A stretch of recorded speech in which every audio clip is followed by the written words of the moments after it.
Salam. 15 iyul 2026-cı il tarixində biologiya müəllimləri üçün MIQ imtahanı təşkil olunmuşdur. Və bu imtahanda yer alan sualların izahını edəcəm sizlər üçün bu videoda. İzaha keçməmişdən öncə imtahanla bağlı qısa olaraq fikrimi bildirmək istəyirəm. Əvvəla hər il olduğu kimi asan, orta və çətin suallardan ibarət bir imtahan bizi qarşıladı. Və ən çox imtahandan sonra istər Instagram səhifəm üzərindən olsun və ya şəxsi nömrəmə gələn mesajlar içərisində ən çox verilən sual yeni dərsliklərdən tərtib olunmuş suallarla bağlıdır. Hansı ki, bu sualların imtahanda yer alması doğrudurmu və yaxud da ki, bu suallar olacaqdırsa bizə öncədən məlumat verilməli idi bu kimi suallar. Təbii ki, orada da cavablamışam, burada da ümumi olaraq cavablamaq istəyirəm ki, yeni dərsliklərdən sualların olacağı gözlənilən bir hal idi. 7-ci sinifdən suallar gələcəyinə əmin idik. 8-ci siniflə bağlı açığı mən də biraz tərəddüd edirdim. Bunun da səbəbi keçən il 7-ci sinif dərslikləri tədris olunduğu halda imtahanda 7-ci sinifə aid hər hansı bir test görməmişdik. Ona görə bu il 7 artıq 2 ildir tədris olunur. Əmin idi ki, 7-ci sinifin dərsliklərindən suallar olacaq. 9 olarmı? Orada bir tərəddüd yaşayırdım mən də, amma gördük ki, 8 də oldu, 7 də oldu. Bu doğrudurmu? Təbii ki, doğrudur. Gəlin belə bir məntiqlə yanaşaq. MIQ imtahanının mahiyyəti nədir? Məqsədi nədir? Burada uğur qazanan müəllimlərimiz sabahsı günü məktəbdə təhsil alan şagirdlərə biologiya fənnini tədris edəcəklər. Təbii ki, sual olunur, bu müəllimlər yalnız 9 və 11-ci siniflərimi tədris edəcəklər? Təbii ki, xeyr. 7 və 8-ci sinifləri də tədris edəcəkləri üçün deməli ki, həmin kitabda olan məlumatları da bilməkləri vacibdir. Ona görə də oradan sualın salınması normal bir haldır deyə düşünürəm. Və ikinci bir məsələ, biz o sualları köhnə biliklərimizə əsasən həll edə bilməzdikmi? Təbii ki, həll edə bilərdik. Orada 1-2, maksimum 3 sual ola bilərdi ki, yeni dərsliyi bilmədən təbii o sualları həll edə bilməzdik. Misal üçün deyək ki, indi sualları izah etdiyim zaman bir-bir yenə toxunaram onlara. Misal, biomüxtəliflik indeksinə aid bir sual var idi. Biomüxtəliflik indeksini bilməyimiz yeni dərslik kitablarını bilməyimiz deməkdir. Çünki köhnə dərslik kitablarında belə bir mövzu yer almırdı. Amma azot dövranıdır, bir çox testlərdir. Onları biz əvvəlki biliklərimizə əsasən də həll edə bilərdik. İndi onların izahını edəcəm. MIQ-də iştirak etmiş müəllimləri mən çox gözəl anlayıram. Təbii ki, artıq testlərlə tanış olduqdan sonra onu izah etməklə imtahan stresi altında qısa bir zamanda o testləri həll etmək bir deyil. Onu mən çox gözəl anlayıram. Və yaxud da ki, 7-ci və ya 8-ci siniflərlə tanış olan bir müəllim artıq qrafiklərin nə olduğunu bilirdi. Tanış olmayan bir müəllim də onu həll edərdi, amma biraz zamanını alacaqdı. Çünki öncədən həmin qrafikin ona nə demək istədiyini anlaya bilməsi üçün bir müddət bir zaman lazımdır. Və buna görə də elə bilirəm ki, bundan sonra elə bilirəm ki, deyil də zaten düşəcək. 7-8 növbəti tədrisində artıq 9-cu sinif dərsliklərindən suallarda istifadə olunacaq deyə düşünürəm. Ona görə də yeni dərslik kitablarını da mükəmməl şəkildə öyrənmək lazımdır. Və mən hər zaman deyirəm ki, MIQ imtahanı təbii seçmənin biologiya kitablarında yer almayan bir formasıdır. Çünki burada da ən güclülər seçilir. Baxın, MIQ bizdən həm məntiqi təfəkkür, həm yaradıcı təfəkkür tələb edir, həm də qısa bir zaman ərzində qərar verə bilmə bacarığını tələb edir. Çünki zaman məhduddur, yeni bir qrafiklər görə bilərik və bugün imtahanda istifadə olunmuş suallar əvvəlki, belə deyək, imtahanlardan fərqli olaraq kitablarda olan qrafiklər və s. idi. Amma bəzən olurdu imtahanda ki, tanış olmadığımız bir qrafiki təqdim edirdilər, amma bildiklərimizə əsasən biz onu həll edirdik. Başlayaq suallarımızın izahına. Başlayaq sual 1 ilə verilən maddələrdən hansıları virusun tərkibinə daxil ola bilər? Biz burada maddələr görürük, X, Y, Z və X, Y, Z maddəsini öncə hansı maddələr olduğunu təyin etməliyik. Makroergik rabitəsi var X maddəsinin, hidrogen rabitəsi yoxdur, peptid rabitəsi də yoxdur, amma adenin azotlu əsasına sahibdir. Deməli, X maddəsi ATF-dir ki, virusun tərkibində olmayacaqdır. Daha sonra Y-ə baxırıq. Makroergik rabitə yoxdur, hidrogen rabitəsi vardır. Bir də adenin azotla əsası vardır. Deməli ki, söhbət DNT-dən gedir. Daha sonra Z maddəsinə baxdığımız zaman hidrogen rabitəsi və peptid rabitə vardır. Deməli ki, bu da zülal molekuludur. O zaman DNT və zülal olar da. Çünki virusun bədəni DNT-dən, yəni nuklein turşuların hər hansı birindən ibarətdir. Bir də zülaldan. DNT və zülal olaraq götürsək, Y və Z cavab olacaq Y variantı. 2-yə baxırıq. Bu da rahat bir test tapşırığıdır. X ilə işarələnmiş bitkini müəyyən edin. Anlayışın çıxarılması. Deməli, bu bitki elə bir bitkidir ki, sporofit nəsli üstünlük təşkil edir və biz də bilirik ki, mamırlardan başqa digər bütün bitkilərdə sporofit nəsil üstünlük təşkil edir. Daha sonra deyir, ali sporlu bitkidir. Ali sporlu bitki olaraq bir mamır vardır, bir də qıcılar vardır. Deməli, mamır olmayacağına görə buradakı fikrə əsasən söhbət hansı bitkidən gedir? Qıcıdan. Sonra fikrimizi bir də təsdiq edirik. Gametofit nəsil sərbəst yaşayırmı? Bəli, sərbəst yaşayır. Baxın, bu sualı deyirdim, hansı ki, biomüxtəliflik indeksinə aid olan bir sualdır. Bu, habitatla bağlı. A habitatı, B habitatı. Habitat nədir? Canlının məskən saldığı yerdir, yaşadığı yerdir. Və deyir ki, hər birində fərd sayı eynidir. Eynidirmi? Bəli. A habitatında da 8 fərd vardır. B habitatında da 8 fərd vardır. B habitatının biomüxtəliflik indeksi 25%-dir. Baxaq. Burada baxın, biz biomüxtəliflik indeksinin hesablanılması yolunu bilməliyik. Burada da necə idi? Biomüxtəliflik indeksi, deməli, növ müxtəlifliyini bölürdük ümumi saya. Burada B habitatı dediyinə görə, deməli, 2 dənə növ var. O zaman 2-ni bölək 8-ə, bu da edir 0,25, yəni 25%. O zaman ikisi də doğrudur, çünki bizə nə dedi? Yanlışı seç dedi. C. A habitatında populyasiya sayı B habitatından çoxdur. Bəli, A habitatında populyasiyanı biz 3 dənə fərqli populyasiya görürük. B-də 2 fərqli populyasiya görürük. Deməli, C də doğrudur. D. Hər ikisində biomüxtəliflik indeksi eynidir. Bu yanlışdır. Çünki biz A habitatında biomüxtəliflik indeksini tapmamız üçün 3-ü 8-ə bölməyimiz lazımdır. B habitatında isə 2-ni 8-ə, deməli ki, bərabər ola bilməz. Hər ikisində fərd sayı eynidirmi? Bəli. Hər ikisində burada da qeyd etmişəm. 8 və 8 fərd var. Yəni eynidir. 4. Bu sualla biraz tam əgər şərti bu şəkildə idisə biraz razılaşmıram. Amma ola bilər ki, şərtini mənə doğru çatdırmadılar. Amma dedilər ki, tamına tam şərt bu şəkildə olub. Ona görə də heç bir düzəliş etmədən bu şəkildə yazdım ki, sizlər də öz fikirlərinizi bildirərsiniz imtahanda iştirak etmiş olan müəllimlərimiz. Həqiqətən də sual bu şəkildə idimi? Deyilir ki, hər bir son halqaya ötürülən enerjinin 20.000 kilojoule olduğunu və hər enerji keçidi zamanı enerjinin 90%-nin itirildiyini nəzərə alsaq, deməli, keçid 10% olub. Bu bizim köhnə dərslikdə də var, yeni dərslikdə də 10% var. Və yaxud da ki, bu deyək ki, yeni dərslik sualıdır, xeyr. Çünki bunu bilməsək də, zaten testin şərtində verib, yəni məsələ o deyil. Burada başqa bir məsələ var ki, bitkidə toplanan enerjinin minimum olduğu qida zəncirində halqaların sayı və bitkidə toplanan enerji nə qədər olar? Deməli, halqa sayını soruşur və bitkidə toplanan enerji soruşur. Burada ümumiyyətlə 4 dənə fərqli qida zənciri çıxara bilərik. Deməli, bitki A, B, D, bitki C, D, bitki Y, G, bitki C, Y, G. 4 dənə qida zənciri çıxa bilər. Buradan ikisi 4 halqadan ibarət olacaq. Minimum qida halqaları, qida zəncirindəki halqa dediyinə görə biz 3 ilə gedək. Misal üçün, deyək ki, biz baxın bu qida zəncirini götürək. Bitki C, D. Əgər burada yazılan kimidir, hər bir son halqaya, yəni baxır da indi kimin son halqası nədir? İndi biz götürdüyümüz son halqa D-dir.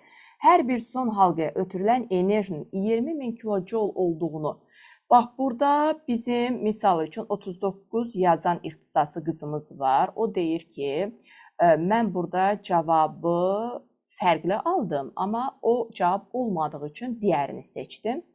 İndi bilmirəm də bu sual tam belə olubsa, ola bilər ki, biz stres halında da sualları orada fərqli görmüş ola bilərik. Yəni imtahanda iştirak edən müəllimlərimizdən söhbət gedir. Bu arada imtahan suallarının yığılmasında mənə dəstək olan, kömək olan müəllimlərimizə xüsusi təşəkkürümü bildirirəm. Suallar hardasa 8-ə yaxın qrupumun müəllimləri tərəfindən yığılıb, yəni onların yadda qaldıqları qədərilə, mənə dedikləri qədərilə yığmışam. Arifə müəllimə, Nuranə müəllimə, Rühəngiz müəllimə, Sevinç müəllimə, Kəmalə müəllimə, Afaq müəllimə, Natavan müəllimə, ola bilər ki, Sevil müəllimə çox kömək oldu bizə. Ola bilər ki, Nuranə müəllimə, səhv etmirəmsə adını dedim, birdən kiminsə adını demərəm, inciməsin. 6-8-ə yaxın müəllimimiz bizə dəstək oldu bu sualların yığılmasında. Davam edirəm. Deməli, burada məsələ nədir? Deyir, 20.000 kilojoule olduğunu. Deməli ki, son halqaya ötürülən, C-dən D-yə ötürülən. Əgər C-dən D-yə ötürülən həqiqətən belə bir şəkildə yazılıbsa, 20.000 kilojouldursa, deməli, C-nin bədənində olan 10% ötürülüb. O zaman C-nin bədənində 200.000 kilojoule enerji var, bitkidə də 2 milyon kilojoule enerji var deməkdir. Amma onda burada variant olaraq C-ni götürməliyik. İndi bu sualı yenə dediyim kimi, sual tam belə olubmu? Sual hardasa ola bilər ki, biz sözü fərqli yazmışıq ona görə. Çünki orada deyirlər ki, cavab çıxıb 3 halqa 200.000 kilojoule və belə bir cavab da orada olmayıb ümumiyyətlə. 3 halqa 2 milyon kilojoule cavabı da ümumiyyətlə variantlar içərisində olmamışdır. Belə, bu suala fikir bildirərsiniz. 5-ə gəldik. Baxın, 5 1-1 yeni 8 sinif kitabında çəkilmiş olan qrafikdir. Bax, bu sualı deyirəm. Tutaq ki, mən bu grafiki görməsəydim, bu sualı heç mi həll edə bilməzdim. Mənə elə gəlir ki, ovulyasiyadan öncə və sonra estrogen, progesteron hormonunun hansının çox, hansının az olduğunu biz bilirik. Hətta 5 il bundan əvvəl mənim cinsiyyətə aid olan video izahımda mən onu qeyd etmişdim.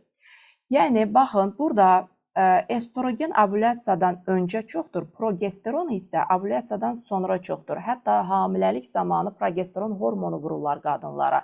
Əgər deməli hamiləlik normal getmirsə, embrionu bətində saxlamaq üçün oradanki məntiqlə də çıxara bilərik ki, deməli progesteron daha sonra çoxdur. Deməli biz burada düzü dərslik kitabında qırmızının estrogen, yəni X-in estrogen, Y-in progesteron olması haqqında məlumat var. Amma deyək ki, biz oradan bilməsəydik belə, yenə də ovulyasiyanın baş verdiyi zaman pik həddə olur estrogen. Daha sonra estrogen azalır, başlayır progesteron qalxmağa. Bu şəkildə X-in estrogen, Y-in isə progesteron olduğunu müəyyənləşdirə bilərdik. İndi gəlin baxaq. Nə dedi? Doğru olanları seçin. X yumurtalıqda əmələ gəlir. Estrogendir, bəli, yumurtalıqda əmələ gəlir.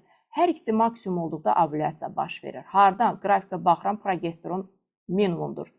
Estrogen maksimumdur. Deməli, 2 doğru deyil. Y uşaqlıqda əmələ gəlir. Y progesterondur. Baxın, X və Y hər ikisi yumurtalıqda əmələ gəlir. Uşaqda hamiləlik baş verdikdən sonra cift hormon ifraz etdikdə ciftdə əmələ gələ bilər.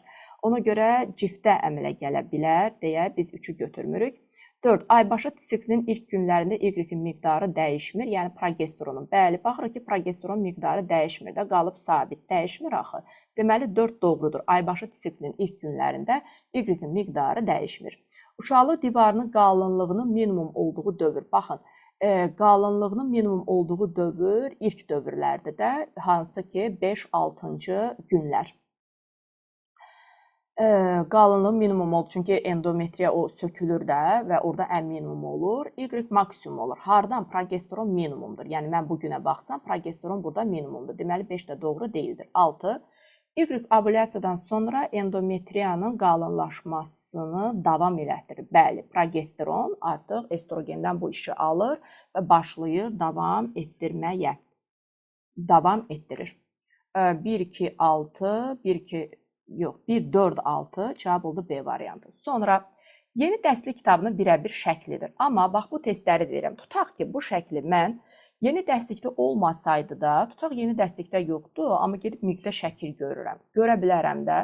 Çünki biz onsuz da heç bu əlimizdə olan kitablardan əvvəlki kitablarda da nişastanın təyin edicisinin yod olduğunu bilirik.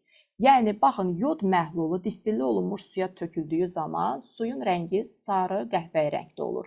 Daha sonra buralara töküldüyü zaman isə göy bənövşəyi rəngdə olur. Çünki nişasta yodun təsirindən göy bənövşəyi rəngə boyanır. Və görürük ki, get-gedə yəni aşağıya doğru müvafiq olaraq artmışdır, rəng tündləşmişdir, get-gedə rəng tündləşir. Bu nə deməkdir? Deməli, get-gedə o kolbaların hər birində daha çox nişasta vardır deməkdir. Nişastanın miqdarı, mikrofonuma tez-tez baxıram, bəzən sönür. Deməli, nişastanın miqdarı get-gedə artmışdır. O zaman biz nə götürək? Zülal ola bilməz, zaten nişasta təyin edicisidir. Deməli, öncə 0,1-dir nişasta, daha sonra 0,1, daha sonra 1%. Nəyə görə əsasən düzdür? Hə, kitabımızda yeni dərslikdə burada birbaşa yazıb. Amma yenə deyirəm, bunu həll edə bilərdik biz özümüz. Çünki nişasta miqdarı artıb ki, get-gedə deməli ki, tündləşmişdir rəng. Yaxşı, sonra epistaz sualı çox rahat bir sual verilmişdi, epistazın sualı. Fenotiplərin müxtəlifliyini müqayisə edin. Boz 2 dovşanı çarpazlaşmasında fenotipin 3 olduğu bizə bəllidir. Bunu heç birini zaten çarpazlaşdırmağa ehtiyacı yoxdur. Niyə görə? Baxın, burada zaten əlamətlər sərbəst paylanılır da, ilişiklik yoxdur ki. Deməli ki, gəlin belə baxaq. Bax, bu A-la A bir araya düşəcək, AB. Yəni, bax, Y-ə baxıram. Y-də A-nın B ilə bir araya düşməsi olacaq. Deməli ki, boz rəngli dovşan olacaq. Kiçik A-nın kiçik B olduğuna görə kiçik B-lərlə bir araya düşməsi olacaq. Bu zaman qara dovşanlar. Kiçik A-nın, indi ürəyə nə istəyir, hansı ilə düşməsi olacaq? Ağ dovşanlar olacaq. Burada da baxdığımız zaman, baxın Z-ə, Z-də böyük B yoxdur. Hə, böyük B yoxdursa, deməli Z-də A ilə B-nin bir araya düşməsi mümkün deyil. Yəni, Z-də boz dovşanlar əmələ gələ bilməz. Amma ağ da əmələ gələr, çünki kiçik A-lar hər hansı biri ilə düşər və yaxud da qara da əmələ gələr, böyük A kiçik B-lərlə düşə bilər. Bu şəkildə deməli Z-də fenotip 2-dir, Y-də fenotip 3-dür, F-də yenə də fenotip 3-dür. Yenə deyirəm, burada baxırıq böyük A-nın böyük B ilə bir araya düşməsi var. Böyük A-nın kiçik B-lərlə bir araya düşməsi var. Kiçik A-nın hər hansı biri ilə bir araya düşməsi var. Ona görə də fenotip sayı 3-dür. Yəni, burada çarpazlaşdırmağa bir gərək yox idi. Deməli ki, indi burada nə deyirik? X bərabərdir, Y bərabərdir F, X bərabərdir, Y bərabərdir F, böyükdür Z-dən. Çünki Z 2-dir. Deməli ki, cavab olacaq A variantı. Sonra azot dövranına aid bir sxem. Baxın, bu yeni dərslik kitablarında bəli var. Amma köhnə dərsliklərə əsasən də mən elə bilirəm ki, bunu həll edə bilərdik. Çünki burada nitrifikasiya və denitrifikasiya bakteriyalarına aid bir sualdır. Bu sualın oxşar bir formasını son sınağa mən də müəllimlərim təsdiq edərlər ki, bu tipdə bir sual tərtib etmişdik. Eynən məndəki sual nitrifikasiya və denitrifikasiya bakteriyaları ilə bağlı idi. Sadəcə K, L, M, N, P belə bir fərqlər yazmamışdım. Buna oxşar bir sual idi.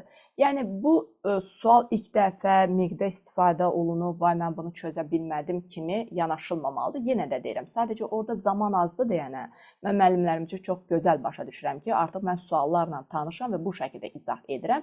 Amma müəllimlər orada həmin anda sualı görür və bu sualla tanış olmayan biri üçün təbii ki, biraz vaxt tələb edir, yəni sualı həll etmək. Gəlin belə deyək, gəlin bunu çözək. Yəni, mənim məqsədim burada əslində sualları izah etməkdir. Ona görə çox da toxunmayacağım ki, hansı sualı necə həll edə bilərdi. Çünki bilirəm ki, o mənə dinləyən müəllimlər biraz orada əsəb keçirə bilərlər ki, yəni oradan danışmaq rahatdır da, imtahandakı stresi nəzərə almaq lazımdır. Ona görə daha çox bu sözləri deməyəcəm. Mənim məqsədim nədir? Burada sualı izah etmək. Bu canlılarla əlaqədar verilən, deməli, fikirlərdən hansı yanlışdır? Üzvü qalığı çürüdür, amonyak yaranır. Hə, bu kimdir? Çürücü bakteriyalar, yəni saprofitlər. Saprofitlərdirsə, deməli, K bakteriya da ola bilər, K göbələk də ola bilər. Çünki üzvü qalığı çürüdür, çürüdücü bakteriyalardır və amonyak əmələ gətirir. L kimdir? L nitrifikasiyadır. M də nitrifikasiya bakteriyalardır. Çünki bu L ilə M nitrifikasiyanın L ilkin mərhələsi, M də ikinci mərhələsidir. Hansı ki, biz bunu xemosintez dərsindən də bilirik ki, nitrifikasiya bakteriyaları amonyakı nitrit turşusuna qədər, nitrit turşusunu isə nitrat turşusuna qədər oksidləşdirir. Sonra, baxın, Nitrat turşusunu parçalayaraq N denitrifikasiya bakteriyalarıdır. Sərbəst azotu atmosferə verir. Denitrifikasiya bakteriyalarının işi budur. P isə nitrat turşusundan istifadə edərək amin turşusu sintez edən bir canlıdır. Yəni, bu bitki kimi yanaşa bilər. Bu bitkidir. İndi, burada gəlin, baxaq. A-da deyilir, K həm prokaryot, həm də evkaryot ola bilər. Doğrudur. Bizə nə lazımdır? Yanlış. Çünki A bakteriya da ola bilər, göbələk də ola bilər. O zaman, bəli, prokaryot da ola bilər, evkaryot da ola bilər. Doğrudur. B. El paxlalların kökündə yaşayan faydalı bakteriyadır. E paxlalların kökündə yaşayan faydalı bakteriya deyil. O yumrucu bakteriyalarıdır və yumrucu bakteriyaların funksiyası nədir? Havadakı azotu mənimsəyib bitkinin istifadə edə biləcəyi hala salmaq, yəni azotlu birləşmələr şəklində bitkinin mənimsəyə biləcəyi şəklə salmaq. Yəni qısacası yumrucu bakteriyaları sərbəst azotu mənimsəyib onu azotlu birləşmələrə çevirir. Burada isə sərbəst azotun mənimsənilməsini görmürük, yaxı amoniakdan nitritin əmələ gəlməsini görür. Yəni qısacası burada nitrifikasiya bakteriyalardır, yumrucuq yox. Ona görə elə yanlış fikir B variantı olacaq. M qeyri-üzv maddələri oksidləşdirməklə enerji əldə edir. M nitrifikasiya bakteriyasıdır, yəni xemosintez edici bakteriyadır. Xemosintez edici bakteriyada bəli qeyri-üzv maddələrdən deməli oksidləşdirməklə enerji əldə edir fikri doğrudur. D. N torpaqda azotun miqdarını azaldır. Bu da düzdür. Çünki yenə deyirəm, baxın, oxun istiqamətinə baxırıq. Oxun istiqaməti bu şəkildədir. Yəni, nitrat parçalanır, azot qazı əmələ gəlir. Deməli, bu denitrifikasiyadır. Torpaqda olanı parçalayır, sərbəst azotu çoxaldır. Torpaqda azotun miqdarını azaldırmı? Bəli, azaldır. Y. 7 deyilir, P xlorofilə malik canlı ola bilər. Bitkidir, təbii ki, xlorofilə malik olan canlı olacaq. Yəni, mənə deyilən qədərilə cavablar bu şəkildə olur və bu şəkildə olduğuna görə də bir problem yoxdur. Amma bəzi müəllimlərim, deməli, ümumi bu sualdan bizim qrupun deyil də, başqa müəllimlərin burada ikili sual olduğu haqqında fikirlər yazdılar, amma bilmirəm biz sualı birə-bir mi tərtib etmişik, yoxsa orada fərqli bir hissə olubmu? 9. Doğru olanları seçin. Diheterozigot genotipli fərdlərin çarpazlaşmasını görürük. Dişi və erkək fərdə aid olan qametlər verilmişdir.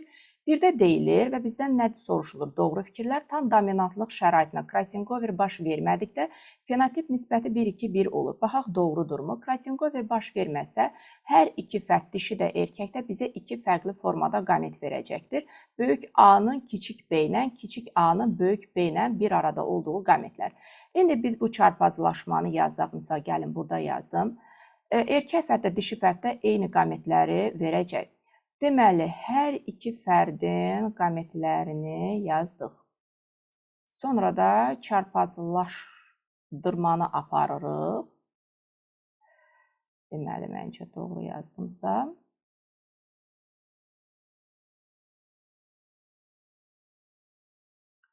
Deməli, biz burada nə görürük? Baxın, fenotipə baxdığımız zaman fenotipdir. Bu fərqli fenotipdir, bu da fərqli fenotipdir. Amma bu ikisi isə eyni fenotipdir. Deməli, bəli, 1-2-1 nisbətində fenotipə görə parçalanma bu şəkildə olur, doğrudur. 2-yə keçirir, deyir, bir əlamətə görə natamam dominantlıq şəraitində. Tutaq ki, A-lar natamam dominantdırsa, yəni hər hansı bir natamam dominant olsa, o zaman fenotip necə əmələ gələcəkdir? 1-2-1 nisbətində olarmı? Bəli, yenə də olacaq. Çünki A-lar, böyük A-ların bir araya düşməsi zamanı fərqli fenotipdir. Sonra natamam dominantlıq daxil tutaq ki, bir əlamətə görə böyük A, kiçik A-nın bir araya düşməsi fərqlidir, kiçik A, kiçik A-nın bir araya düşməsi fərqlidir. Və yaxud da ki, B-də natamam dominantlıq olsa, yenə də eyni şeyi görürük. Böyük B, kiçik B-nin bir araya düşməsi deməli, bir əlamətdir, böyük B, kiçik B-nin bir araya düşməsi, digər əlamət, kiçik B, kiçik B də digər əlamət. Yəni, hansı birində olsa, bir əlamət natamam dominantlığında 1-2-1-i biz rahatlıqla almış oluruq. 3-də deyilir, iki əlamətə görə natamam dominantlıq şəraitində fenotip nisbəti 1-1-1 olur. Xeyr, bu doğru deyil. İki əlamətin ikisi də natamam olsa, 3 dənə 1-i çıxara bilmərik. Çünki, deməli, bu tamamilə fərqli bir fenotip deyir də bizə. Bu fərqli bir fenotip olacaq. Sonra, mesela burada axı bunlar böyük A, kiçik A, böyük B, böyük B, böyük A, kiçik A, böyük B, böyük B, böyük kiçik B də nəsə o. Yəni ikisi də eyni olduğuna görə bunların fenotipləri eyni olacaq da. Bu necə mən 4 dənə müxtəlif fenotip yaza bilərəm ki, burada deməli 3 doğru deyil. Nə oldu? 1 doğru, 2 doğru. Sonra bir də deyir dişi fərddə crossover baş verdikdə genotip nisbəti 2, 1, 1, 1, 1 olurmu? Bəli, olur. Burada da gəlin belə deyək də, bax burada yazacağam sizin üçün çarpazlaşmanı. Deməli dişi fərd bizə 3 dənə, 4 dənə daha doğrusu qamet verəcək də. Bu qametlərin crossover getdiyinə görə hamısını verəcək. Amma erkək fərdin crossover getmədiyinə görə bizə verəcəyi qamet 2 dənədir. Böyük A-nın böyük B ilə bir araya düşdüyü və kiçik A-nın kiçik B ilə bir araya düşdüyü. İndi mən bunu yazsam zaman alır. Amma gəlin yazaq. Deməli, burada bir əlamətə görə natamam dominatlıq, dişi fərddə crossover baş verdikdə genotip nisbəti tam və ya natamam yazmayıb.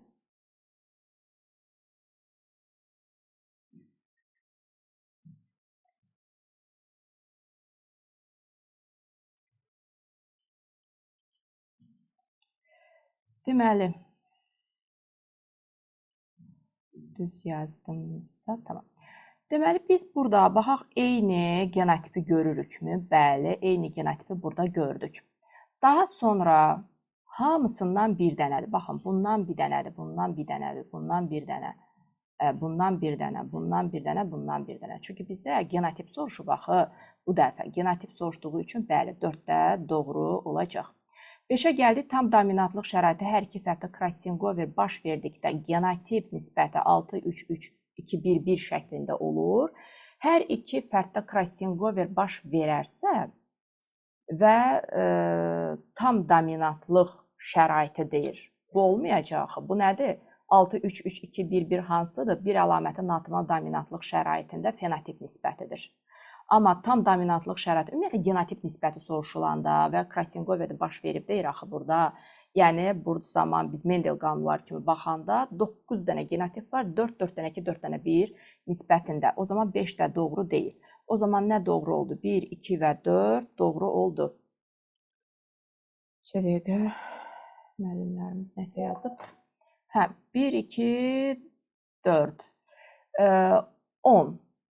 Gəldik, Kembri-Devon Perm dövrləri üçün uyğunluğu müəyyən edin. Deməli, burada dişlərin, mən bu telefonu söndürüm, ola bilər suallarla bağlı yazıblar, amma artıq izah edirəm. Kembri-Devon Perm dövrləri üçün uyğunluğu müəyyən edin.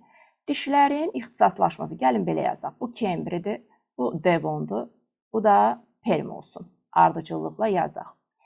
Dişlərin ixtisaslaşması. Dişlərin ixtisaslaşması hansındadır? Bu Permdədir. Biri yazdıq. Qatır quyruğunun yaranması. Bu Devondadır. Stegosefalların yaranması yenə də Devondur. Xitin örtüyün yaranması Kembridir. Biri mineral xarici skelet demişdi. İndi hər hansı olsa yenə bura olacaq. Qonur yosunların, bu yosunların çox şəkilli yenə Kembridir. Yəni Kembri 4, 5, Devon 2, 3 oldu cavab. Onda B variantı. 11.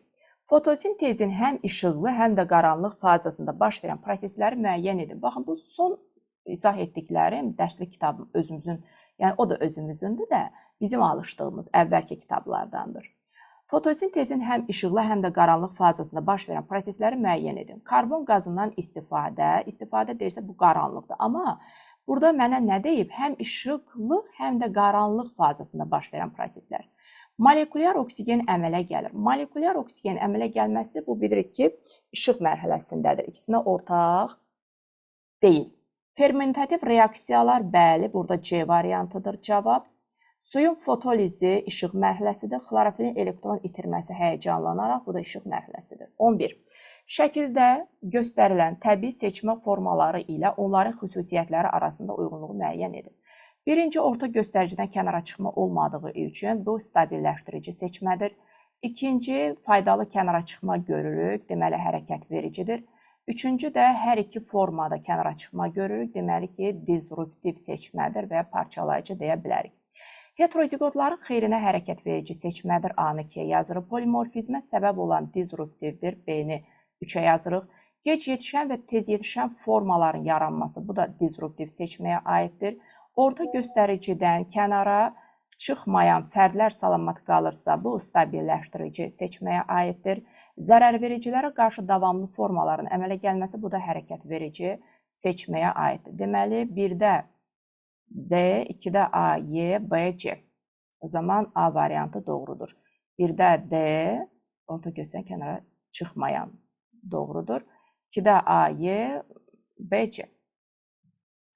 Yaxşı, keçək 12. Bax, bu şəkil yeni dərslik kitabında var. Amma bu faqozitoz nədir, ona əsaslanır. Mənə elə gəlir ki, bunu da bir şəkildə tapmaq olardı. Şəkildə verilmiş hadisə ilə bağlı doğru fikirləri müəyyən edin. Bərk hissəciklərin hüceyrə daxilinə alınmasıdır. Bəli də, faqozitoz bərk hissəciklərin hüceyrə daxilinə alınmasıdır. Uduram deməkdir. Pneusitoz nə deməkdir? Suda həll olmuş maddələrin hüceyrə daxilinə alınması. O, içmək sözündən mənası içmək sözünü verir. 2. Maddələrin konsentrasiya qradiyenti üzrə hərəkətidir. Bu, pasiv nəqlə aiddir. Maddələrin konsentrasiya qradiyenti iki sahədə olan konsentrasiya fərqidir və burada pasiv nəql, yəni osmos və diffuziya baş verə bilər. Aktiv nəqlə aid deyildir. Həm qidalanma, həm də müdafiə funksiyasını yerinə yetirir. Bəli, faqozitoz həm qidalanma, həm də müdafiə funksiyasını icra edir. Bütün aləmlərin nümayəndələrində var. Biz bunu bilirik ki, glikokaliksi olan canlılar da ola bilər. Hüceyrə divarı möhkəm olduğu üçün faqozitoza imkan vermir. 5. Lizosom faqosoma yaxınlaşaraq onunla birləşib həzm vakualı əmələ gətirir. Bu, birə-bir yeni dərslik kitabının cümləsidir. Deyirlər müəllimlər ki, burada yazılar olmamışdı. Yəni, belə bir yazı olmadığına görə deməli, 5-i biz yeni dərsliyi oxumalı idi cavablamağımız üçün. 1, 3, 5, 1, 3, 5. Burada oldu cavabımız C variantı. Omnivor canlıları seçin. Qida zənciri verilmişdir. Burada omnivor yalnız kirpidir. Çünki bayquş, şir, canavar bunlar heyvan mənşəli qidalarla qidalandığı üçün karnivordur. Dovşanlar isə herbivorlardır, bitki ilə qidalanır. Kirpilər qarşı qida ilə qidalandığı üçün omnivor canlılardır. Uyğunluğu müəyyən edin. Hemofiliya, albinizm, araxnodaktiliya və talasemiya uyğunlaşdıraq. Birləşdirici toxumanın normal formalaşması pozulur. Bu, Marfan sindromu araxnodaktiliya aiddir. Down sindromu mövzusunu 9-cu sinifdə altında verilmişdir. Deməli, bu araxnodaktiliyaya aid bir əlamətdir. Qanın laxtalanması pozulursa, bu hemofiliyadır. Melanin pigmentinin sintezi, bu, deməli, albinizmdir, C. Hemoqlobin miqdarının azalması da, bu da talasemiyadır. Deməli, 1-də B, 2-də C, 3-də A, 4-də D. B düz yazdımsa C, A, D. 16. Bu da maraqlı bir sual idi. Binar nomenklaturanın banisi haqqında düzgün fikirləri müəyyən edin. Kimdir binar nomenklaturanın banisi? Linney. Deməli, Linney'ə aid fikirləri müəyyənləşdirməliyik. Gradasiya prinsipinə uyğun canlılar yerləşdirmişdir. 6 pillə 14 sınıf. Bu kimdir? Bu Lamarckdır. Heyvanları sistemləşdirərkən yalnız morfoloji əlamətləri götürüb. Bəli, Linney'dir. Təkamülün hərəkət verici qüvvəsi kimi daxili meylə əsas götürmüşdür. Bu Lamarckdır. Növ, cins, dəstə, sinif kimi sistematik kateqoriyalara elmə gətirmişdir.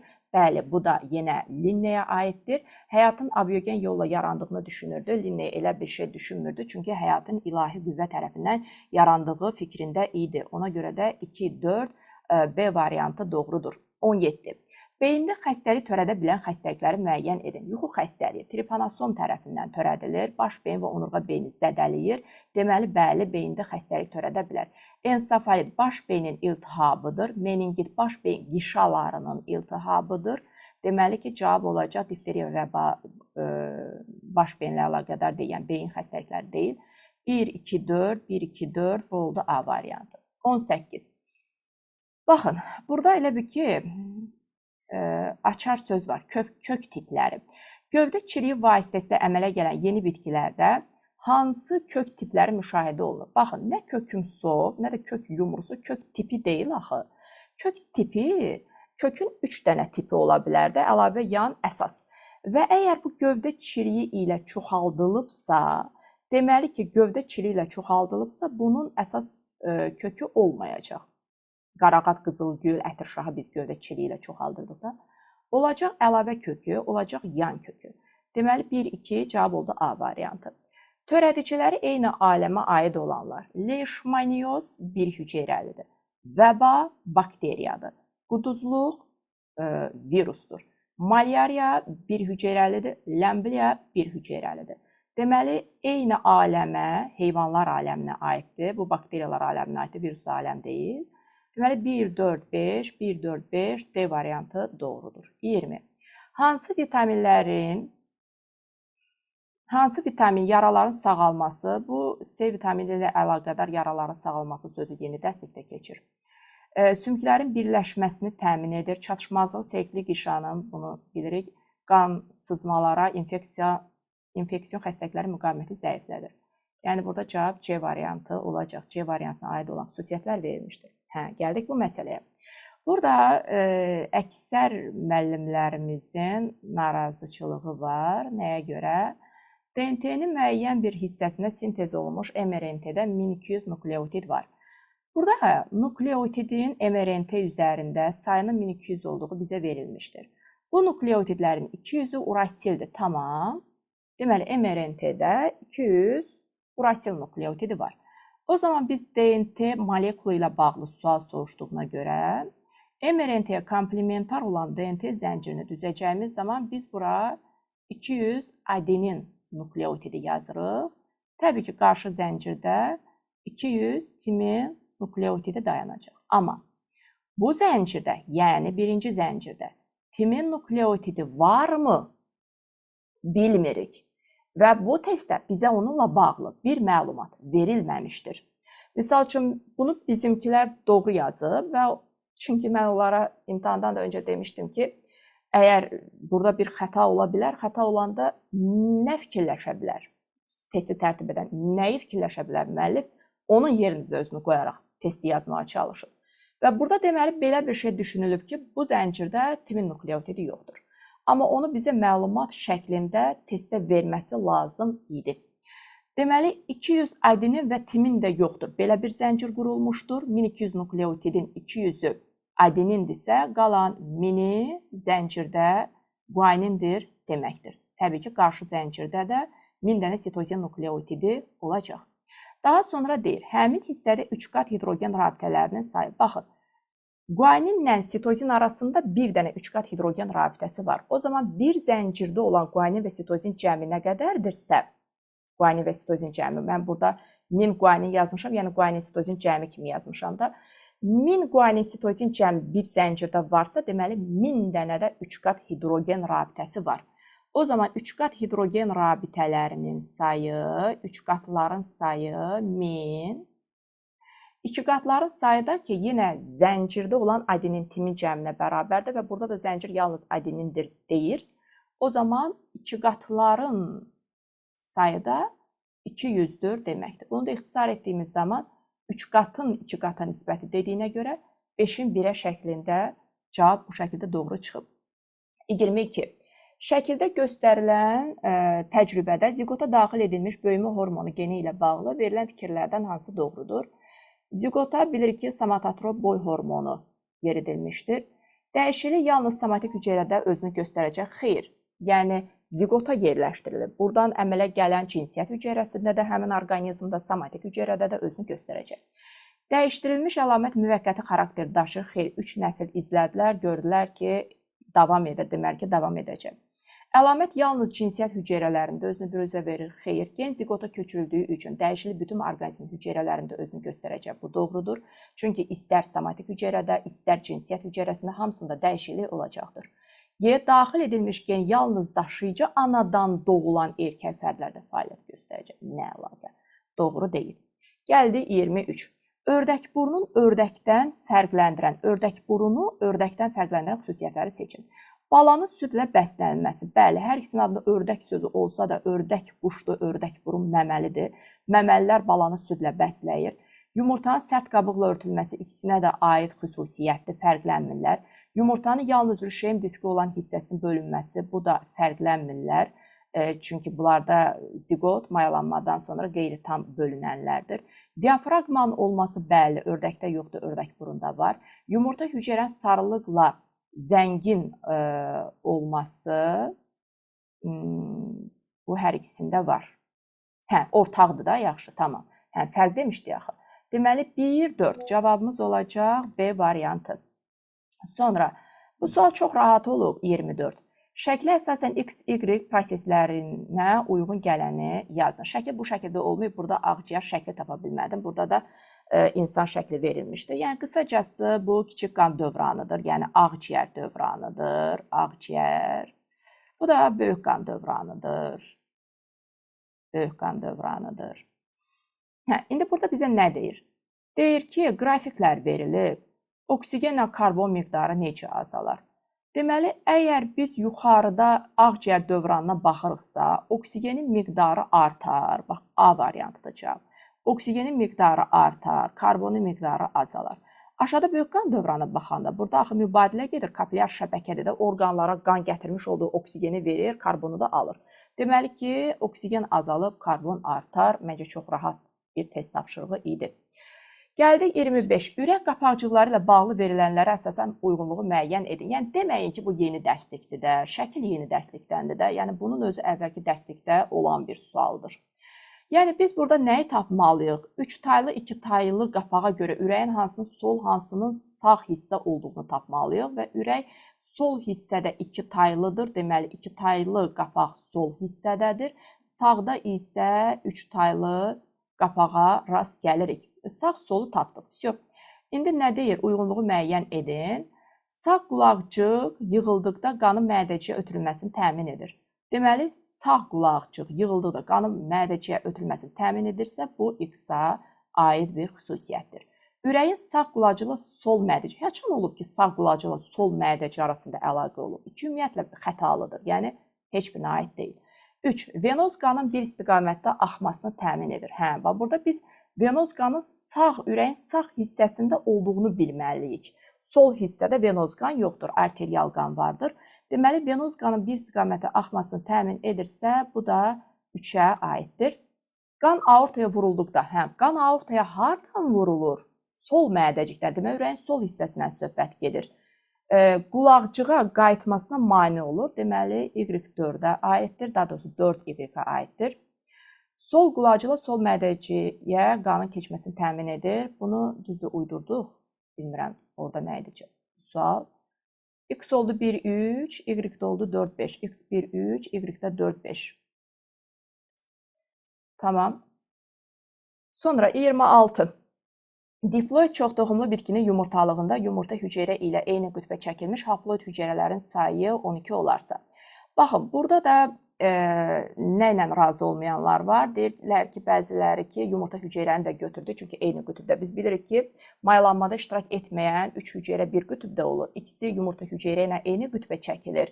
Mərkəzi hüceyrədəki ortada da həmin nüvələr birləşərək mərkəzi hüceyrəni əmələ gətirir. İndi burada sual belə olub. Diploid çoxtoxumlu bitkinin yumurtalığında yumurta hüceyrə ilə eyni qütbə çəkilmiş haploid hüceyrələrin. Yəni, burada müəllimlər bəzən çaşıblar ki, hüceyrə deyəndə, misal üçün, biz blastomer, zigot məsələsini deyəndə deyirik ki, misal, blastomer hüceyrədir, amma zigot blastomer deyil. Bu məntiqlə yanaşıblar ki, yumurta hüceyrə, özü də hüceyrədir. Ona görə biz burada bir rüşeym hissəsində 3 dənə haploid hüceyrə götürək. Amma burada yumurta hüceyrə ilə eyni qütbə çəkilmiş hüceyrə deyəndə, burada yumurta hüceyrəni nəzərə almadan onun yanında olan 2 haploid hüceyrəni nəzərə alıblar. Deməli, belə başa düşürük ki, biz bir çoxtoxumlu bitkidə bilirik ki, əsas məsələ nədir? Bir dişicikdə yumurtacıq sayına əsasən toxum əmələ gəlir. Hər yumurtacıqda da rüşeym hissəsi olur. Hər rüşeym hissəsində bu hüceyrələrin sayı 2-dirsə, deməli, ortada 6 dənə rüşeym hissəsi var, 6 yumurtacıq var və 6 da toxum əmələ gələcəkdir deməkdir. Amma burada hər iki onunla da hesablayanda, bununla da hesablayanda cavab variantı olub deyənə burada bəziləri çaşıb. 27. İngiltərədə sənaye tullantıları nəticəsində ağacların gövdələri tünd rəng almışdır. Daha sonra ətraf mühitin təmizləndikdən sonra ağacın gövdələri yenidən açıq rəngə boyanıb. Biz bunu bilirik də hərəkət verici seçmədir və faydalı kənara çıxan fərdlər əmələ gəlmişdir. Yəni, qısacası əvvəl şibiyyələrlə deməli, Yox, burada fərqlidir. Yəni mən kitabdakını izah eləməyə çalışdım. Yox, burada deyir ki, indi fikir verirəm suala. Daha sonra ətraf mühit təmiz. Əvvəl əksinə tünd rənglilər, əvvəl çirkli olduğu üçün sənaye tullantıları ilə tünd rənglər üstün təşkil edirdi. Çünki şibyələr yox idi. Şibyələr olmadığına görə tünd qanadı olan kəpənəklər üstünlük təşkil edirdi. Quşlar tərəfindən açıq rənglər yeyilirdi. Çünki qabığın, yəni ağac qabığının tünd fonu ələ verirdi də həmin o ağ rəngli kəpənəkləri. Ona görə həmin yerdə üstünlük təşkil edirdi tünd rəngli qanadı olan kəpənəklər. Daha sonra hava təmizlənir və nə baş verir? Bu dəfə quşlar tünd rəngli kəpənəkləri yeyirlər. Şibyələr təmiz havada olduğu üçün ağacların üzəri şibyələrlə örtülür və açıq rəngli kəpənəklər artıq bu populyasiyada üstünlük təşkil etməyə başlayırlar. Şəkildə göstərilənlərə əsasən baş verən dəyişiklikləri müəyyən edin. Tünd rəngli kəpənəklər yenə də üstünlük təşkil edər? Xeyr, çünki tünd rənglilər quşlar tərəfindən yeyiləcək. Tünd rəngli kəpənəklər məhv olar, açıq rəngli kəpənəklərin sayı artar. Yəni biz burada məhv olar, hamı məhv olmayacaq. Açıq rəngli kəpənəklərin sayı artacaq amma. Kəpənəklərin ümumi sayı dəyişməz deyil, çünki yeyiləcəklər. Populyasiyada yalnız yeni mutasiya nəticəsində yaranmış fərdlər əmələ gələcək? Xeyr. Tünd rəngli kəpənəklər məhv olar. Belə bir şey yazılıb, bilmirəm, yoxsa biz mi yazmışıq? Tünd rəngli kəpənəklər, yəni hamısı məhv olmaz, amma yəni azalacaq. Sayları bir xeyli azalacaq. Amma açıq rəngli kəpənəklərin sayı artacaq, çünki hava təmizlənildiyi üçün artıq ağacların üzərində şibyələr və s. yaranmışdır və ona görə artmışdır. 28. Down sindromlu kişiyə aid olanları seçin. Uzun ətraflar və uzun barmaqlar müşahidə edilir. Bu Marfan sindromuna aiddir. Aneuploidiya müşahidə olunur. Bəli, Down sindromu aneuploidiyadır. Somatik hüceyrələrdə xromosom müxtəlifliyi 24-dür, düzdür. Down sindromlu kişiyə aid olan xüsusiyyətləri deyir. Kişi olduğu üçün 24 müxtəlifliyi olacaqdır, çünki onun XY-dir və burada da orada axı Down sindromu trisomiyadır və autosomun trisomiyasıdır, 21-in trisomiyasıdır və trisomiya olsa da orada müxtəliflik eyni şey qalır da, yəni 21 bir dənə də təkrarlanır, yeni bir müxtəliflik ortaya çıxmır və biz də bilirik ki, erkək bir fərddə cinsiyyət xromosomları X ayrı, Y-də ayrı bir müxtəliflik kimi götürülür. 4. Hərəkət koordinasiyasının itməsi Tay-Sachsdır. Yuxarıya çəkilmiş büküşlü göz qapaqları, üçü də götürək də, 2, 3, 5 cavab oldu burada B variantı. Sonra irsi yolla keçən X xromosomu ilə əlaqəli xəstəliklərdən biri əzələ atrofiyasıdır. Bu xəstəlik əvvəlki dərsliklərdə. Bu xəstəlik X xromosomu ilə kodlaşdırılan zulalın funksiyasının pozulması nəticəsində yaranır. Nəsil ağacına əsasən səhv fikri müəyyən edin. İndi burada məsələ budur ki, biz öyrəşmişik ki, qara rəng əlaməti daşıyan fərddir. Amma burada misal olaraq göstərir ki, əlavə ki, bu daşıyıcılardır. Və əzələ atrofiyası X xromosomu ilə ilişikli olduğuna görə mən bunu A ilə yazacağam, atrofiya sözünə əsasən. Deməli, burada biz cinsiyyət xromosomlarını yazmalıyıq. Daşıyıcı olanlar qara göstərilibsə, deməli, bu dəfə daşıyıcı olanlara bu şəkildə yazmalıyıq. Sağlam olanlara isə deməli, sağlam qadındır da, onda böyük A-nı yazaq. Y-dəki sağlam kişidir, yenə də bunu yazdıq. X, A, Y. İndi gəlin səhv fikri deyir, səhv fikri müəyyən edin. D sağlam geni yalnız atadan alıb, D sağlamlıq genini yalnız atadan alıb, düzdür. Çünki ana verə bilər ona, amma bəs onda kiçik X A-nı kim verib? X A-nı ana verib axı. Deməli ki, mütləq X böyük A-nı atadan alıb. Bu doğrudur. D-nin genində A-dan alınmış X xromosomu vardır. D-nin genində A-dan alınmış əlbəttə ki, qızdır da, anadan X xromosomunu alacaq. C sağlam geni yalnız atadan almışdır. C-nin 2 dənə sağlam geni var. Birini anadan, birini atadan almışdır. Yalnız atadan almışdır dediyi üçün yanlışdır. F-in sağlam qız olma ehtimalı 25%-dir. Bu da doğrudur. Çünki burada çarpazlaşma zamanı deməli 4 dənə biz uşaq alırıq. İkisi qız, ikisi oğlan olmaqla. Qızlara da baxanda qızın biri sağlamdır, biri isə daşıyıcıdır. 4 uşağın içərisində biri sağlamdırsa, bu da 25%-də doğrudur. B həm sağlam, həm də xəstə geni daşıyır. B bəli, həm sağlam, həm də xəstə geni daşıyır. Yəni C burada yanlış variantdır. 30. Verilənlərə əsasən yaranma ardıcıllığını müəyyən edin. Lipid Lipidlər əmələ gəlmişdir. Bu birinci olaraqdır. Lipidlərin əmələ gəlməsi. Daha sonra zülal əmələ gələcək. Bu şəkildə düzürük. Və yaxud da ki, müəllimlərimiz orada dedilər ki, lipidlə zülal arasında bəzən getdik gəldik. Amma elə bir variant yox idi ki, zülalla başlasın. Çünki mutasiya ilə bitdiyini biz buna əminik. Mutasiya ilə bitən də lipidlə başlamışdı elə bir variant. Mən bunu dəyişmişəm, amma düz dəyişməmişəm. Bura elə dedikləri üçün dəyişdim. Burada belə olub, burada 3 olub, burada 5 olub. Çünki lipidlərin əmələ gəlməsi ilk sıraya qoyuruq. Daha sonra zulallar əmələ gəlmişdir. Ondan sonra konservatların yaranması, özünü törətmə, yəni DNT özünü törədən molekulların əmələ gəlməsi. Yəni ora 5 getsə, burada da 3 olacaq da. Bəlkə elə bir variant arası yazmışam, yox. Cavab olacaq B. Yəni 1, 4, 2, 3, 5 ardıcıllığı ilə sıralayacaqsınız. Yəni dediyim kimi, bəlkə lipid zulalda bir get-gəl yaşaya bilərdiniz, amma dediklərinə görə zulalla başlayan variantın sonu mutasiya ilə bitmirmiş. 31. Viruslar tərəfindən törədilməyən xəstəlikləri seçin. Diqqətli olun, törədilməyən deyir. Buna diqqət etməyənlər olub. Törədilməyən deyirsə, qrip virus tərəfindən törənir, qızılça virus tərəfindən törənir, sonra deməli, tetanus, su çiçəyi, bu da virus tərəfindən törədilir. Deməli, olacaq vəba, taun, skarlatina, bir də tetanus. Yəni 3, 4, 6, 7 B variantı. 32. Alimlər ilkin yer atmosferində sərbəst oksigen olmadığını qeyd edirlər. Buna baxmayaraq, ilk üzv maddələrin əmələ gəlməsi mümkün olmuşdur. Bunun əsas səbəbi nə ola bilər? Yəni, buna əsasən hansı nəticəyə gəlmək olar? İlk canlılar aerob olub, xeyr, biz bilirik ki, anaerob olublar. Nəticə gəlmək olar deyir, bu yanlışdır. B. Yer üzərində həyat yaranmazdan əvvəl fotosintez baş vermişdir, xeyr. Mümkün deyil.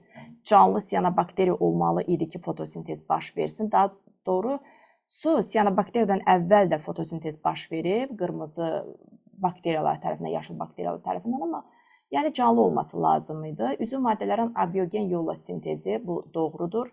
Yəni, abiogen yolla sintezi olunmuşdur da üzv maddələr. Biz orada Stanley Müllerin təcrübəsində görürük ki, məsələn, Oparində nə deyir? Deyir, canlılar o zaman yarana bilərdi ki, ilkin olaraq üzv maddələr abiogen yolla sintez olunaydı ki, sonra bioloji təkamül başlayaydı. Oksigenin yüksək oksidləşdirici qabiliyyəti üzv maddələrin parçalanmasına səbəb olmurdu. Niyə olmurdu ki? Yəni, doğru deyil. İlk canlılar sərbəst oksigendən istifadə ediblər. Bu fikrimiz də doğru deyil. 34. 33 hanı?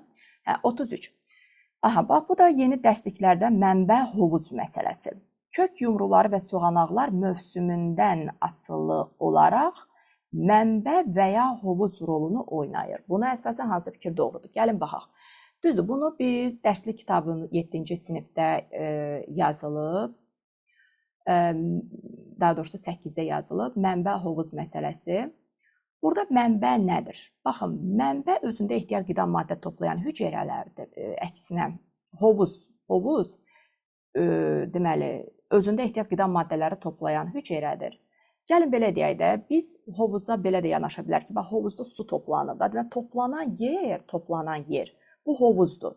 Mənbə isə buradan istifadə, başlanğıc götürdük, buradan istifadə edilən. Deməli, üzv maddələrin yarandığı və ötürüldüyü hüceyrələr mənbədir, toplanıldığı yer isə hovuzdur. Yenə deyirəm, burada siz bir neçə dəqiqə vaxtınızı ala bilərdi bu sual, əgər təzə dərsliklərdə məlumatınız yoxdursa. Hovuzda biz nə isə toplayırıq da, deməli, kök yumrusu soğanaq payız fəslində toplanılacaq ehtiyat qida maddələri bu hovuz olacaq. Mənbə isə oradan istifadə edəcəyik. Nə zaman istifadə edilir? Yəni, həmin o ehtiyat qida maddələri zoğa nə zaman ötürülür? Yaz fəslində. Onda kök yumruları və soğanaq mövsümdən asılı olaraq, yəni payız fəslində hovuzdular, yaz fəslində isə mənbə. Ehtiyat qida maddələri toplanan zaman hovuz, ehtiyat qida maddələri hesabına qidalanarkən isə mənbə olacaq. Burada deyir kök yumruları, soğanaq yalnız mənbədir. Burada deyir yalnız hovuzdur. Ehtiyat qida maddələri toplanan zaman mənbə. Ehtiyat qida maddələri toplananda mənbə yox, hovuz olur axı. Ona görə də ki, bu doğru deyildir. Y variantı yenə doğru deyil. Y variantını heç yazmamışam. Tamam. Gəlir 34. Yanlış fikri seçin. Peyvənd infeksiyaya qarşı istifadə olunan anticisimdir. Elə bu yanlışdır. Çünki peyvənd anticisim deyildir.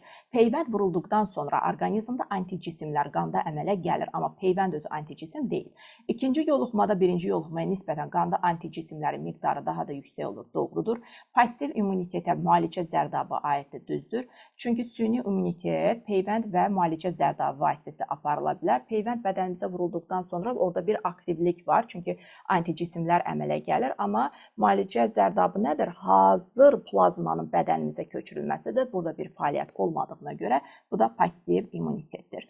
Xəstəlik keçirdikdən sonra orqanizmdə həmin xəstəliyə qarşı təbii immunitet yaranır. Bəli, çünki biz bilirik ki, təbii immunitetin də iki forması var. Sonradan qazanmış və anadan gəlmə olmaqla. Hər iki anticisim spesifik antigenə uyğun gəlir. Hər bir anticisim, bu da doğrudur. Elə biləm, hər iki yazılır. Tamam. 35. Bəzi canlılar rəngi ilə düşməni çaşdırır, bəziləri isə bədən formasına görə ətraf mühitdən seçilmir. Buna əsasən aşağıdakı fikirlərdən hansı yanlışdır? Yəni, bu morfoloji uyğunlaşmaya aid bir testdir. Təbii seçmə nəticəsi yaranmışdır, düzdür. Yaşama uğruna mübarizənin nəticəsi yaranmışdır, düzdür. Yalnız ətraf mühitin əlverişsiz amillərinə qarşı uyğunlaşmadır. Bax, bu yanlışdır, düz deyil. Çünki həm əlverişli, həm də əlverişsiz mühit amillərinə qarşı uyğunlaşma kimi götürə bilərik. Qidalanmada və müdafiədə rol oynayır, bəli, hər ikisi. Canlıların yaşama və çoxalma ehtiyatını artırır, düzdür. 36. Aşağıdakılardan hansı konvensializmə nümunədir? Orqanizmların qarşılı təsir formasına aid olan misaldır. İşıqsevən bitkinin ağacının kökündə bitməsi bu ammensializmdir. İşıqsevən bitki üçün bu neytraldır. Ağacın işıqsevən bitkinin yox, bunun üçün əksinə zərərlidir. Ağacın kölgəsində bunun üçün neytraldır. At pıtrağı pişik dili. Bax, burada bir tərəf üçün, yəni pişik dili bitkilərin toxumlar, heyvanlar. Heyvan üçün neytraldır. At pıtrağı üçün isə faydalıdır. Deməli, bəli, bu konvensializm misalıdır. C. Göbələk mitisi ağac kökləri əlaqəsi mutalizmdir. Qov göbələyi ilə ağac gövdəsi arasındakı əlaqə parazitizmdir. Tozlayıcı həşəratla çiçəkli bitkilərin arasında qarşılıqlı əlaqə, bu da mutalizmdir. 37. Aşağıdakılardan hansı yanlışdır? Yanlışı axtarıq. Quduzluq, zoantroponoz, polimelit isə antroponoz xəstəlikdir. Bu yanlış deyil, doğrudur. Endotoksinlər bakteriyaların həyat fəaliyyəti zamanı əmələ gəlir. Bax, yanlış budur, çünki bu eksotoksinlərdir. Endotoksinlər isə məhv olduqdan sonra o toksin çıxır. Eksotoksinlər isə həyat fəaliyyəti nəticəsində yaranan toksinlər olur. Ona görə B yanlışdır. Ekzema virus törədir. Ən təhlükəli endotoksin meningokokdur. COVID-19 kəskin respirator virus xəstəliyidir. Deməli, biz 39 sual tapmışıq. Müəllimlərin dediyinə görə birini tapa bilmədik də, 40-ı əgər bilirsinizsə yazarsınız. Və bizim müəllimlər dediyinə görə biz burada 2 sualı birləşdirmişik. Bunlar hansısa 2 dənə sualın birləşməsidir. 38-ə baxaq. Cədvələ əsasən doğru fikirləri seçin. Burada mikroskopun böyütmə dərəcəsi, faktiki ölçü və fotoşəkil ölçüsünə əsasən belə bir test tapşırığını görürük. A-da nə deyilir? Yəni, verilib variantlarda A, B, C variantlardır. Biz burada faktiki ölçü X tapılmalıdır, mikrofotoşəkil Y tapılmalıdır, böyütmə dərəcəsi Z tapılmalıdır ki, daha sonra baxaq görək ki, bu ifadələr doğrudurmu, yoxsa yanlışdır bu.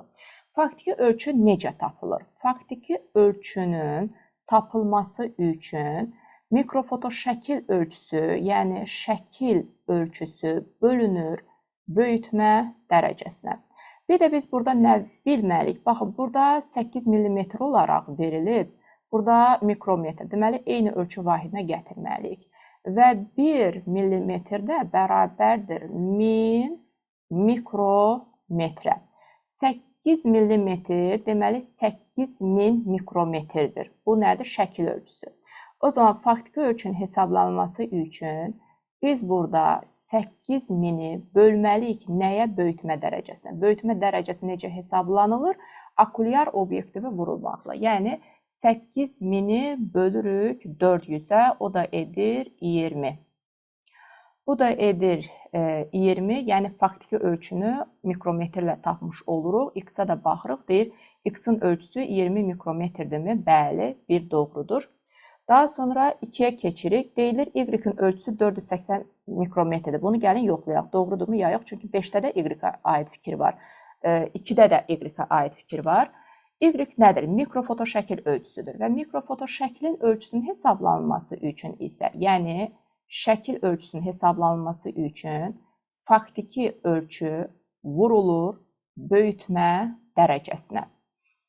Burada böyütmə dərəcəsini öncə tapaq. 60-ı 20-yə vururuq. Bu edir bizim üçün 1200.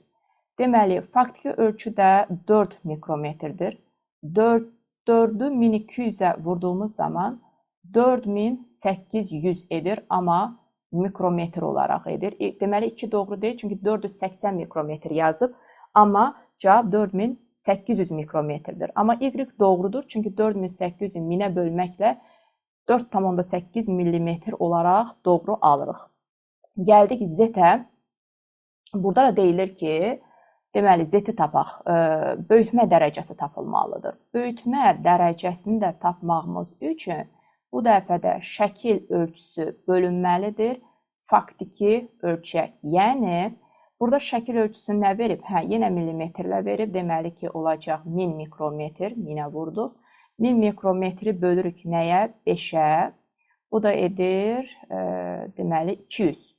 Amma bu 200 hələ böyütmə dərəcəsi deyil. Çünki bu, daha doğrusu böyütmə dərəcəsidir 200. Bizə amma akulyar lazımdır. Akulyarın böyütmə dərəcəsi. Ona görə 200-ü 10-a bölürük. Z-in də qiymətini 20 olaraq tapırıq. Bu da 1, 3 doğru oldu da. Z-in qiyməti 20-dir. 1, 3, 5 doğru oldu variant olaraq. 1, 3, 5 yazmamışam. Gəlin bura bir dənə 3 yazaq. Olsun C variantı. 1, 3, 5. Və gəldik bu suala. Keratinaza fermentin fəaliyyəti ilə bağlı verilmiş qrafik. Bu qrafiklərin hər ikisi yeni dərslik kitabındandır.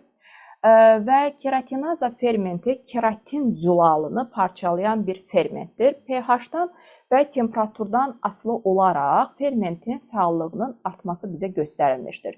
Təbii ki, biz bunu bilməyimiz üçün biraz da kimya bilməyimiz lazımdır. Öncə bu qrafikləri çözək. Baxın, bu pH-dan asıllığıdır, bu da ki, temperaturdan asıllığıdır. Və biz nə görürük? Biz görürük ki, fəallıq, deməli, nisbəti fermentin nisbi fəallığı, düzdür? 7 neytraldır. pH 7 olanda neytraldır. 7-dən aşağıya turş mühitdir, yuxarıya isə qələvidir. Deməli, indi zəif turşdan turş mühitə doğru, zəif qələvdən qələvi mühitə doğru gedirik. 7 də neytraldır. Yəni, bunu kimya biliklərimizdə əsasən bilib, bu hissəni çözürük. Temperatur məsələsi də belədir ki, zaten biz fermentin yüksək temperaturda fəallığının azaldığını bilirik. Çünki fermentlər özləri də zulaldır və zulallar da denaturasiyaya uğrayır. İndi burada hər fermentin də belə deyək də denaturasiyaya uğraması fərqlidir. Burada keratinaza fermentidir. Burada görürük ki, 45 dərəcə Celsidə fəallığı gəlib 100-ə çatıb. Bax, 45-də fəallığı 100-ə çatıb. Burada isə 8-də, yəni zəif qələvi mühitdə fəallığı 100-ə çatıb. Zəif qələvidə 100-ə çatıb. Burada isə 45-də temperaturda fermentin fəallığı gəlib 100-ə çatıb. İndi gəlin variantlara baxaq. A-da deyilir. pH-ın tədricən dəyişilməsi fermentə az təsir etsə də, temperaturun kəskin dəyişilməsi fermenti ciddi pozulmaya səbəb olur fermentdə. Gəlin baxaq, bu doğrudur. pH-ın tədricən dəyişilməsi. Görün, pH 7-dən, bu tərəfə dedik ki, artıq qələvi mühitdə, 8, 9, baxın, tədricən dəyişir. Yəni, birdən kəskin eniş etmir ki. Baxın, misal üçün 8-dən 9-a keçəndə haradasa fəallıq 100-dən 90-a düşüb. Yəni, 100-dən 90-a düşüb. Sonra 10-a keçəndə, deməli, 90-dan 60-a düşüb. Yəni, tədricəndir və artım və ya azalım tədricəndir fəallığında. Amma temperatura baxaq. Temperatur, misal üçün, 45-də pik nöqtədədir. 50-dən 60-a baxın. 50-dən 60-a keçiddə sanki 90-dan 50-yə düşdü fəallıq. Yəni, kəskin şəkildə azalma müşahidə olundu. Ona görə də bu fikir elə doğru olacaq. Çünki bura bizdən doğru nədir deyə bir sual soruşulmuş idi. B. Zəif turşu və zəif qələvi mühitdə fermentlərin fəallığı eynidir. Xeyr, bu yanlışdır. Çünki zəif qələvi 8-dir, zəif turşda 6-dır. 6-da fermentin fəallığına baxın, 8-də fermentin fəallığına baxın, pikdədir. Deməli ki, eyni deyildir. C. pH və temperatur fermentin fəallığına eyni təsir göstərir. Eyni təsir göstərmir axı. A-da dedikdə zaten eyni təsir göstərmir. Çünki pH-da tədricən azalma varsa, temperatur artdıqda kəskin azalma olur fəallığında. Ona görə eyni təsir göstərmir. D. Temperaturun dəyişilməsi nəticəsində fermentin fəallığının dəyişilməsi zualların fəallığının artması ilə əlaqədardır. Bu da yanlışdır. Çünki temperatur artanda zuallar denaturasiyaya uğrayır. Yəni zualların fəallığı artıb, bu doğru olmayacaqdır. Y. pH artdıqca fermentin aktivliyinin azalması substratın dəyişilməsi ilə əlaqədardır. Bu da doğru deyil. Çünki substrat nədir? Keratin zulalı. Biz burada axı substratı dəyişmədik. Elə yenə də substrat olaraq keratinə təsir göstərir də. Fermentin aktivliyinin azalması orada keratin yox, başqası var deyənə keratin olsaydı, baxmayaraq ki, pH nə qədərdir, baxmayaraq ki, temperatur nə qədərdir, elə yenə də aktiv qalardı. Bu fikir də doğru deyildir. Yəni, qısacası burada cavab olaraq A variantı doğrudur. Dediyim kimi, biz bir dənə 40-cı sualı tapmamışıq. Bayaq da qeyd etdim. Ola bilər ki, 2 sualı birləşdirmişik deyildiyi kimi və yaxud da ki, bir sualı unutmuşuq. Əgər unutduğumuz sualı xatırlasaz, rəylərdə yazarsınız. Ümumiyyətlə, testlərlə bağlı fikirlərinizi, razılaşdığınız, razılaşmadığınız və bizim bu dediyim kimi 8 müəllimin köməkliyi ilə yığdığımız testlərdir. Variantlar çoxu eyni olmalıdır. Yəni, çox nadir variantları mən özümdən yazdım. Bəlkə orada 2 testdə 2 variantı özümdən yazmışam. Qalan müəllimlər nə dedilərsə, onları yazdıq. İndi təbii ki, o stres halında, həyəcan halında müəllimlərimizin də yadında nə qalıbsa, ona əsasən biz bu testləri yığmışıq. Yenə hər birinizə uğurlar arzu edirəm.